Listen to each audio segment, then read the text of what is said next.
Hi hello ನಮಸ್ತೆ. ನನ್ನೆಲ್ಲ ರೈತ ಬಾಂಧವರಿಗೆ ನಿಮ್ಮ ಪ್ರೀತಿಯ ಗಾದಿಲಿಂಗ ಮಾಡುವ ನಮಸ್ಕಾರಗಳು. ಸೊ ಇವತ್ತಿನ ವಿಡಿಯೋದಲ್ಲಿ ಮಚ್ಚೆ ರೋಗ ಹಾಗೂ ಮಣ್ಣು ರೋಗದ ಜೊತೆಗೇ ಒಂದು ನ್ಯೂಟ್ರಿಯೆಂಟ್ಸ್ ಚಿಗುರಿಗೆ ಹಾಕ್ತಾಯಿದ್ದೀವಿ. ಸೊ ಈ ಇಷ್ಟು ಸಮಸ್ಯೆಗೆ ನಾವು ಯಾವ ಥರ ಮದ್ದನ್ನು ಹೊಡಿತೀವಿ ಅನ್ನೋದನ್ನು ಈ ವಿಡಿಯೋದಲ್ಲಿ ನಿಮಗೆ ಸಂಪೂರ್ಣವಾಗಿ ತಿಳಿಸ್ಕೊಡ್ತೇನೆ ನಾನು. ಸೊ ಅದಕ್ಕಿಂತ ಮುಂಚೆ ನೀವಿನ್ನು ಮೊದಲನೇ ಸಾರಿ ನಮ್ಮ ವಿಡಿಯೋನ ನೋಡ್ತಾ ಇದ್ದರೆ ದಯವಿಟ್ಟು ನಮ್ಮ ಚಾನಲ್ಗೆ ಸಬ್ಸ್ಕ್ರೈಬ್ ಮಾಡಿ ಹಾಗೂ ಪಕ್ಕದಲ್ಲಿರುವಂಥ ಬೆಲ್ ಬಟನ್ನ ಕ್ಲಿಕ್ ಮಾಡಿ ವಿಡಿಯೋನ ಪೂರ್ತಿಯಾಗಿ ಸ್ಕಿಪ್ ಮಾಡದೆ ಸಂಪೂರ್ಣವಾಗಿ ನೋಡಿ. ಓಕೆನಾ, ಬನ್ನಿ ಇವತ್ತಿನ ವಿಡಿಯೋವನ್ನು ಸ್ಟಾರ್ಟ್ ಮಾಡೋಣ. ಪ್ರಸ್ತುತ ನೀವಿಲ್ಲಿ ನೋಡ್ತಾ ಇದ್ದೀರಲ್ಲ, ಇದು ಬಂದುಬಿಟ್ಟು ಮರ್ಜರ್ ಆಗಿದ್ದೀವಿ. ಸೊ ಅದ್ರ ಜೊತೆಗೆ ಲೈಸಿನ್ ಎಂಬ ಒಂದು ಅದಕ್ಕೆ ಆ್ಯಂಟಿಬಯೋಟಿಕ್ ಅಂತ ಹೇಳ್ತೀವಲ್ಲ, ಸೊ ಅದು ಹಾಕಿದ್ವಿ. ಇದು ಬಂದುಬಿಟ್ಟು ಎಂಪವರ್ ಎಲ್ ಅಂತೇಳಿ. ಸೊ ಇದು ಬಂದುಬಿಟ್ಟು ಬಯೋಸ್ಟಿಮ್ಯುಲೇಟ್ಸ್ ಅಂದರೆ ನ್ಯೂಟ್ರಿಯೆಂಟ್ಸ್ ಥರ ಮೆಣಸಿನ್ಕಾಯಿ ಗಿಡಕ್ಕೆ ಕೆಲಸ ಮಾಡ್ತಕ್ಕಂಥದ್ದು. ಯಾವ ಥರ ನ್ಯೂಟ್ರಿಯೆಂಟ್ಸು ಜಿಬ್ಬರ್ಲಾಕ್ ಇರ್ಬೋದು, ಈ ಥರ ನ್ಯೂಟ್ರಿಯೆಂಟ್ಸ್ಗಳನ್ನು ಒಳಗೊಂಡಿರ್ತಕ್ಕಂಥದ್ದು ಈ ಎಂಪವರು.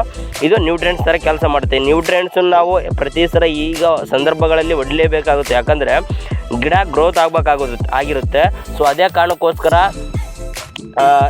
ಪ್ರತಿ ಸಲ ಈಗ ಒಂದು ಸರಿನೆಲ್ಲ ನೀವು ನ್ಯೂಟ್ರಿಯೆಂಟ್ಸ್ ಹಾಕಲೇಬೇಕು. ಈಗ ಮೇಜರ್ ಸಮಸ್ಯೆಗೆ ನಾವೇನೋ ಬೂದಿ ರೋಗ ಆಗಿರ್ಬೋದು, ಮಚ್ಚೆ ರೋಗ, ಮಣ್ಣು ರೋಗ ಈ ರೀತಿಗೆ ಹೊಡಿತೀವಿ ಅಂದರೆ ಅದು ಮೇಜರ್ ಸಮಸ್ಯೆಗಾಗಿರುತ್ತೆ. ಅದ್ರ ಜೊತೆಗೇ ನಾವು ನ್ಯೂಟ್ರಿಯೆಂಟ್ಸ್ ಹಾಕ್ಬಿಟ್ರೆ ಗಿಡ ಅದ್ರ ಜೊತೆಗೇ ಆ ಸಮಸ್ಯೆಗಳನ್ನು ರಿಕವರಿ ಮಾಡೋದ್ರ ಜೊತೆಗೇ ಗಿಡ ಬೇಗ ಬೆಳವಣಿಗೆ ಆಗುತ್ತೆ. ಇದು ನಮಗೆ ಬಹಳ ಇಂಪಾರ್ಟೆಂಟು.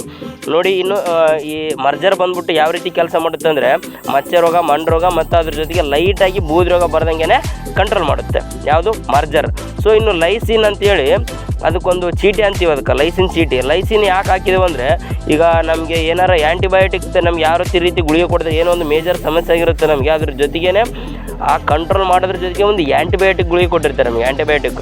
ಸೊ ಅದೇ ಥರನೇ ನಾವು ಈ ಮರ್ಜರ್ ಜೊತೆಗೇ ಆ್ಯಂಟಿಬಯೋಟಿಕ್ ಥರ ಲೈಸಿನ್ನ ಹಾಕಿದ್ದೀವಿ. ಅದು ಕೂಡ ಲೈಟಾಗಿ ಮಚ್ಚೆ ರೋಗಕ್ಕೆ ಕಂಟ್ರೋಲ್ ಮಾಡುತ್ತೆ. ಅದ್ರ ಜೊತೆಗೇ ಬೂದಿ ರೋಗ ಕೂಡ ಅದಕ್ಕೆ ಚೆನ್ನಾಗಿ ಕೆಲಸ. ಈಗ ಮರ್ಜರ್ ಚೆನ್ನಾಗಿ ಕೆಲಸ ಮಾಡೋಕ್ಕೆ ಲೈಸಿನ್ ಹಾಕಿದರೆ ಅದಕ್ಕೊಂದು 2 ಕೈ ಸೇರಿದ್ರೆ ಚಪ್ಪಾಳೆ ಅಂತ ಏನು ಹೇಳ್ತೀವಲ್ಲ, ಅದೇ ರೀತಿ ಆ 2 ಸೇರಿದರೆ ಬೇಗ ನಾವು ಯಾವ ಸಮಸ್ಯೆ ಹೊಡೆದಿರ್ತೀವಲ್ಲ, ಮಚ್ಚೆ ರೋಗ, ಮಣ್ಣು ರೋಗ ಆಗಿರ್ಬೋದು, ಈ ರೀತಿ ಸಮಸ್ಯೆಗಳನ್ನು ಬೇಗ ರಿಕವರಿ ಮಾಡುತ್ತೆ ಗಿಡಕ್ಕೆ.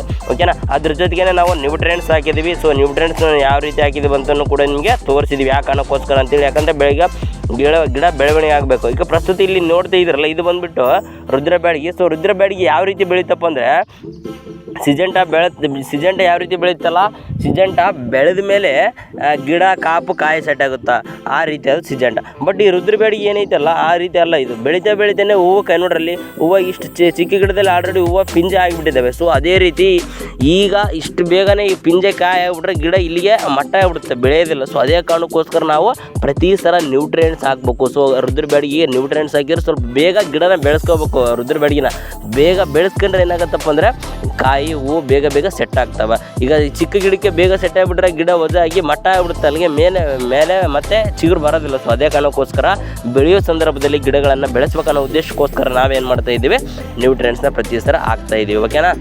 ಸೊ ಇವತ್ತು ಮರ್ಜರು, ಲೈಸಿನ್ನು, ಮಚ್ಚೆ ರೋಗ, ಮಣ್ಣು ರೋಗಕ್ಕೆ ಮತ್ತು ಲೈಟಾಗಿ ಬೂದಿ ರೋಗ ಕೆಲಸ ಮಾಡೋದಕ್ಕೆ ಹಾಕಿದ್ದೀವಿ. ಅದ್ರ ಜೊತೆಗೆ ನ್ಯೂಟ್ರಿಯೆಂಟ್ಸ್ ಹಾಕಿದ್ದೀವಿ. ಸೊ ನ್ಯೂಟ್ರಿಯೆಂಟ್ಸ್ ಬೆಳವಣಿಗೆಗೋಸ್ಕರ ಹಾಕಿದ್ದೀವಿ.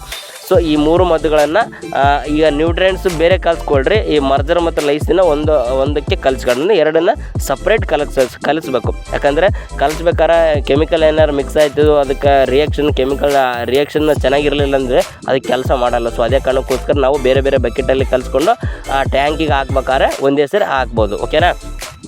ಇದಿಷ್ಟು ಇವತ್ತಿನ ವಿಡಿಯೋ ಆಯಿತು. ಸೊ ಈ ವಿಡಿಯೋ ನಿಮಗೆ ಇಷ್ಟ ಆಗಿರುತ್ತೆ ಅನ್ಕೊತೀನಿ, ಮಾಹಿತಿ ಕೂಡ ಇಷ್ಟ ಆಗಿರುತ್ತೆ ಅನ್ಕೊತೀನಿ. ಇಷ್ಟ ಆದರೆ ವಿಡಿಯೋಗೆ ಒಂದು ಲೈಕ್ ಮಾಡಿ ಹಾಗೂ ಮರದೆ ನಮ್ಮ ಚಾನಲ್ಗೆ ಸಬ್ಸ್ಕ್ರೈಬ್ ಮಾಡಿ ಹಾಗೂ ಪಕ್ಕದಲ್ಲಿರುವಂಥ ಬೆಲ್ ಬಟನ್ನ ಕ್ಲಿಕ್ ಮಾಡಿ. ಧನ್ಯವಾದಗಳು.